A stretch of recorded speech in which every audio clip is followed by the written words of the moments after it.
ትላንትና ዲኤችኤስ አናውንስ ያደረገው ነው። ይሄ በአሳይለም ጉዳይ ላይ የመጣ አናውንስመንት ነው። የአሳይለም አኑዋል ፊ ወይም አመታዊ የአሳይለም ክፍያን አስመልክቶ ነው። ፊዚካላችሁ በ2025 ጁን ላይ ቢግ ቢዩቲፉል ቢል በሚባለው አንድ የተዋወቀ ክፍያ ነበር።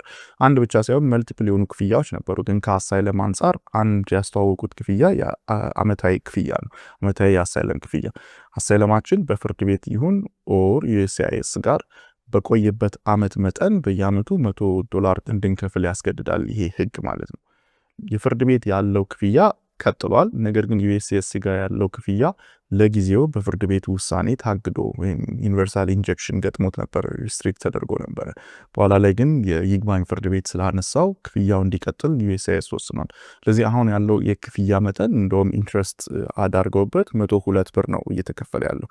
ይሄን ክፍያ በ30 ቀን ውስጥ ያልከፈለ ሰው ዩኤስሲአይኤስ አሳይለሙን ሪጀክት የማድረግ መብት ይሰጠዋል። ስለዚህ ክፍያውን ያልከፈላችሁ ሰዎች የአሳይለም ክፍያ አሳይለማችሁ ሪጀክት ሊደረግ ስለሚችል በቶሎ ዩኤስሲአይኤስ አሳይለም ፊ የሚል ዌብሳይት ውስጥ ገብታችሁ ነምበራችሁንና ሬሲት ኖቲሱን በመክተት አሳይለም አኑዋል ፊን መክፈል ትችላላችሁ።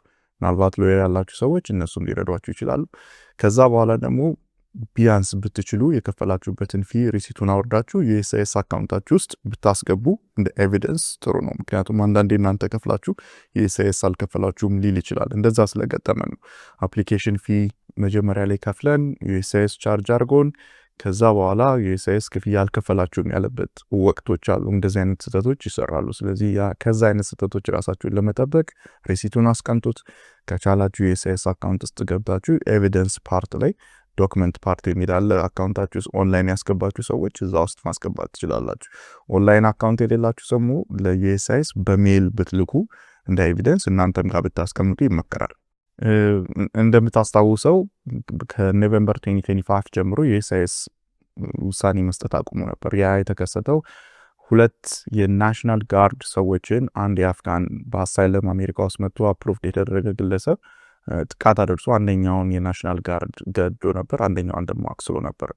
በዛ ምክንያት አጠቃላይ በአሳይለም ላይ ያሉ ሰዎች ኢንተርቪው ይደረጋሉ፣ ፋይል ማድረግ ይችላሉ። በዚህ ፕሮሲዲንግ ውስጥ ወርክ ፐርሚት ማስገባት ይችላሉ። ወርክ ፐርሚትም አፕሩቭ ይደረግላቸዋል። ግን የመጨረሻው ውሳኔ እየተሰጠ አልነበረም። ከኤፕሪል ጀምሮ ይሄ ውሳኔ መነሳቱን ዩኤስሲአይኤስ አሳውቋል። ስፔሲፊካሊ ከ39 አገሮች ውጭ ማለት ነው። እነዚህ 39 አገሮች በጁን 2025 ላይ አናውንስ የተደረጉ ካንትሪ ኦፍ ሪስክ ወይም አደጋ ለአሜሪካ አደጋ የሚደቅሙ ሀገሮች የሚባሉ ናቸው። ከነዚህ ሀገሮች እስካልሆነ ድረስ አንድ ሰው የአሳይለም ውሳኔ ከኤፕሪል ጀምሮ ያገኛል የሚል ውሳኔ አስተላልፈው ነበር። ግን በጣም አነስተኛ ቁጥር ያላቸው ግለሰቦች ብቻ ናቸው በጣት ቁጥር የሚቆጠሩ እስካሁን የዩኤስሲአይኤስን የአሳይለም ውሳኔ ያገኙት ማለት ናቸው። ስለዚህ ይሄ ለዳታ የሚበቃ እንዴት ነው አፕሩቫል ሬቱ ከፍተኛ ነው ዝቅተኛ ነው ሊያስብል የሚችል አይደለም።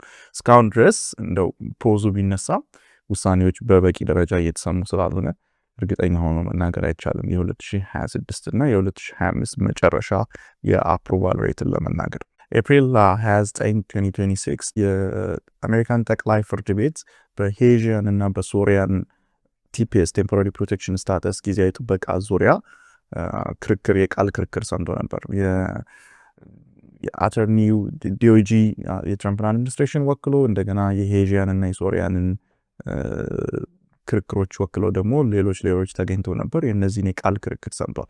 በዋናነት ሱፕሪም ኮርት በዚህ ክርክር ውስጥ ያደመጠው ኮርቶች፣ ፍርድ ቤቶች ቲፒኤስን ቴምፖራሪ ፕሮቴክሽን ስታተስን ዲኤችኤስ ዲፓርትመንት ኦፍ ሆምላንድ ሴኩሪቲ ሲያስቆሙ ተርሚኔት ሲያደርገው ሪቪው የማድረግ ያቋረጠበት መንገድ ህጋዊ ነው ህጋዊ አይደለም የሚለውን ነገር እንደገና ገምግመው ህጋዊ ካልሆነ ፕሮሲጀሩን ካልተከተሉ ተመልሰው ቲፒኤስን ማጽናት ይችላሉ የሚል ነው። ፍርድ ቤቶች ያስልጣን አላቸው የላቸውም? መንግስት ይዞ የቀረበው አቋም ፍርድ ቤቶች የስልጣን የላቸውም። ዲፓርትመንት ኦፍ ሆምላንድ ሴኩሪቲ የውስጥ ሀገር ውስጥ ዲኤችኤስ አረ ነው እንዴት ኢንተርፕሬት እንደምታደርጉት አማርኛ ግን የሆምላንድ ሴኩሪቲ አንድ ይህን ተርሚኔት ካረገ በኋላ ፍርድ ቤቶች የመመልከት መብት የላቸውም፣ ስልጣን የላቸውም። ይሄ የኤግዚኪቲቭ የአስፈጻሚው ስልጣን ብቻ ነው። ስለዚህ ፍርድ ቤቶች ቲፒኤስን እንደገና የመስጠት ወይም የማስቀጠል መብት የላቸውም የሚል ነው። እንግዲህ ከዚህ ጋር ተያይዞ ለኢትዮጵያኖች ኮንሰርን የሚያደርገን ምንድነው? የኢትዮጵያ ቲፒኤስ በዲሴምበር 12 2025 በዲኤችኤስ ተቋርጦ ነበር። ከዛ በኋላ እስከ ፌብሩዋሪ 13 ድረስ በጊዜያዊነት እንዲቀጥልና ይሄ የትራንዚሽን ፒሪየድ ብቻ እንዲሆን በዚህ ውስጥ ኢትዮጵያኖች ለቀው እንዲወጡ ዲፓርትመንት ኦፍ ሆምላንድ ሴኩሪቲ አዞ ነበር። ነገር ግን የአንደኛው ሰርኬት የፌዴራል ፍርድ ቤት የቦስተን የሚገኘው ፍርድ ቤት ማለት ነው ይሄን የዲኤችኤስ ተርሚኔሽን አስቆሞት ነበር። ያስቆመበት ዋነኛ ምክንያት ዲኤችኤስ አንድን ቲፒኤስ ቴምፖራሪ ፕሮቴክሽን ስታተስ ለማቋረጥ መሰረታዊ የሆኑ የህግ ሂደቶችን አልሄደም።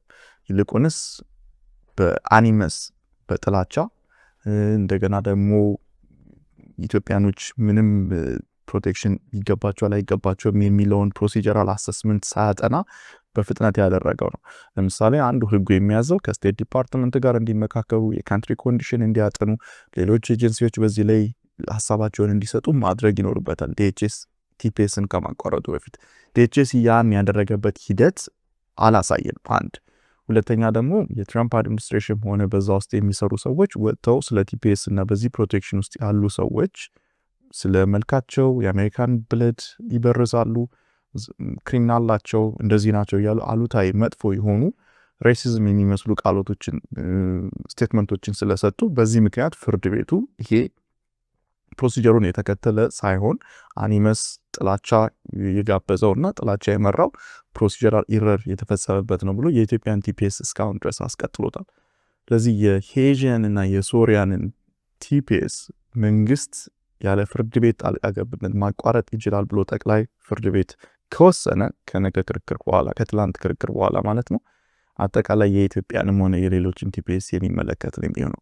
ምክንያቱም ሌሎች ቲፒኤስን በፍርድ ቤት እየቀጠሉ ያሉ ስለሆነ ከዚህ በኋላ ፍርድ ቤቶች ምንም ስልጣን አይኖራቸውም። ዲፓርትመንት ኦፍ ሆምላንድ ሴኩሪቲ ባቋረጠ ሰዓት ሁሉ ነገር ያበቃል ማለት ነው። እንግዲህ የጠቅላይ ፍርድ ቤት ምን እንደሚወስን እስካሁን ድረስ እርግጠኛ መሆን አልተቻለም። ግን ትናንትና በነበረው የቃል ክርክር ዳኞቹ ከጠየቋቸው ጥያቄዎች አንጻር ማጆሪቲው አብዛኛው ዳኛ የኮንዘርቫቲቭ ዳኞች እንደሆኑ ይታወቃሉ። ይሄን ነገር ላለማስቀጠል ወይም ፍርድ ቤቶች ስልጣን የላቸውም የሚለውን ውሳኔ ለመወሰን የሊን ያጋደሉ ይመስላሉ። በዚህ ሂደት ጥሩ ዜና ይወጣል ብዬ አልጠብቅም። የግሪን ካርድ ኢንተርቪዎች ናውዴይስ እጅግ ኮመን እየሆኑ ነው። ዛሬ የማጋራችሁ መረጃ በዛ ዙሪያ ነው። አላን ጉደታ ነኝ ከአላን ጉደታ የጠበቃ ቢሮ ነው። በቅርቡ አሁን እንደምናየው ከሆነ አሁን በዚች በወር በሁለት ወር ጊዜ ውስጥ የአሜሪካን የኢሚግሬሽን ኦቶሪቲስ ግሪን ካርድ ጥያቄን አፕላይ ላደረጉ ሰዎች እንደ ድሮ ከሆነ ማመልከቻውን ካስገባን በኋላ ምናልባት ከአንድ ዓመት ከ6 ወር አንድ ጊዜ 2 ዓመትም ከፈጀ በኋላ ግሪን ካርዱ ነበር የሚልኩልን። አሁን ያ ነገር እየቀረ ነው፣ በአብዛኛው ማለት ነው። በሁሉም ባይሆን በአብዛኛው። ለምንድን ነው እነዚህ ነገሮች ኮመን የሆኑት? አሁን ለምሳሌ ፍሪኩዌንት የሆኑት ወይም ቶሎ ለኢንተርቪው የሚጠሩት ለምንድን ነው? አዳዲስ ጥያቄዎች አሉ ወይ? አዳዲስ ፓተርኖች የሚታዩ ነገሮች አሉ ወይ? እነሱን አንዳንድ ነገር አትሊስት ለማህበረሰቡ ሼር ለማድረግ ነው። እነዚህ የግሪን ካርድ አፕሊኬሽንስ አብዛኛው አሁን በአሳይለም ሊሆን ይችላል። አሳይለማቸው ግራንት የተደረጉ ሰዎች ከዓመት በኋላ ወይም ደግሞ ወዲያው ነው ፋይል ማድረግ የሚችሉት። ግን 1 ዓመት አፕሩቭድ ከሆኑ 1 ዓመት ከኖሩ በኋላ ነው ግሪን ካርዱን የሚያገኙት። ግን ማመልከቻውን እንዳትረሱ፣ ማመልከቻውን አፕሩቭድ በሆናችሁ በነጋታውም አፕላይ ማድረግ ትችላላችሁ። ግን 1 ዓመት መኖር አለባችሁ ግሪን ካርዱን ለማግኘት። ግሪን ካርዱን እንደ በፊቱ ቢሆን ኖሮ ግሪን ካርዱን ነበር የሚልኩል። ኦኬ።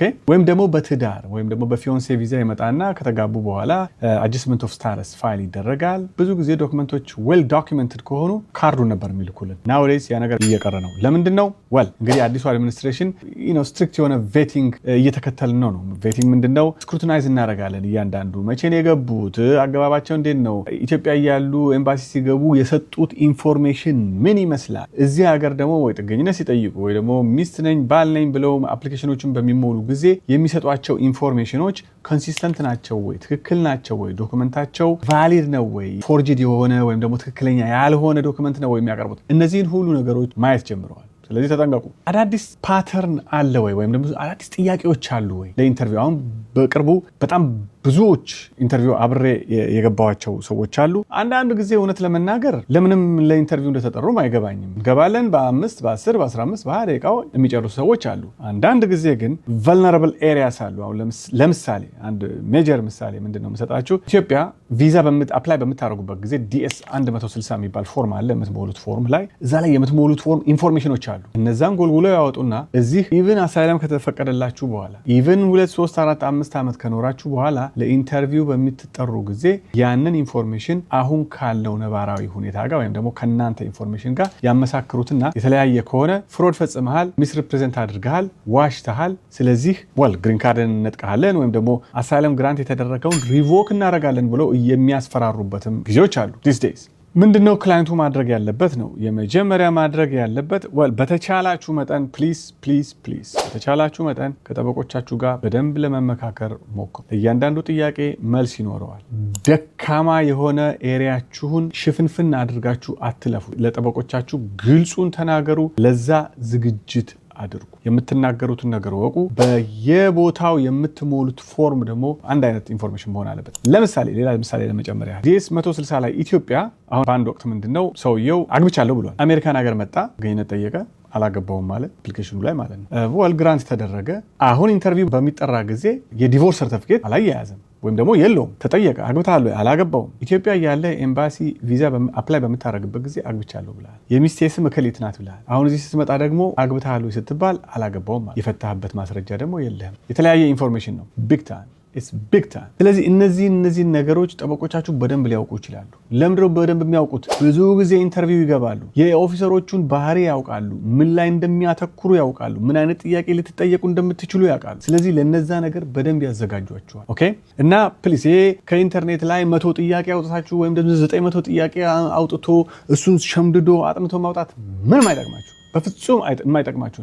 ኢንዲቪጁዋል የሆነ ኬዝ ባይ ኬዝ የሚታዩ ጉዳዮች ናቸው። ለአንዱ ቀላል የሆነ ለአንዱ ከባድ ነው፣ ለአንዱ ከባድ የሆነ ለአንዱ ቀላል ነው። ስለዚህ ዝም ብላችሁ ሰው ያለውን ነገር ከጓደኛ ከጎረቤት አንዳንድ ኢንፎርሜሽን ሰብስቦ ተዘጋጅቼ ገባሁ የሚለው ነገር በፍጹም አያዋጣችሁ። ኬዛችሁን መታወቅ አለበት። ለጠበቃውም እኮ ባለፈው እንደዚህ ብዬ ነበረ፣ አሳይለም አፕሊኬሽን ላይ እንደዚህ ብዬ ነበረ፣ ሚስት ሳገባ እንደዚህ ብዬ ነበረ፣ ይሄን ዶክመንት አቅርቤ ያለው ይሄን ዶክመንት አላቀረብኩም፣ እንደዚህ ብትጠየቅ ምንድን ነው ኢንፎርሜሽን ይሰጣችኋል ጠበቃው ምን ማለት እንዳለበት፣ መቼ እንዴት ማለት እንዳለበት። ስለዚህ ፕሊስ እንዲህ አይነት ነገሮች ናውዴይስ በጣም ኮመን እየሆኑ መጥተዋል። ግሪን ካርድን በኢንተርቪው እያደረገው ነው አዲሱ አድሚኒስትሬሽን። ስለዚህ ተጠንቀቁ።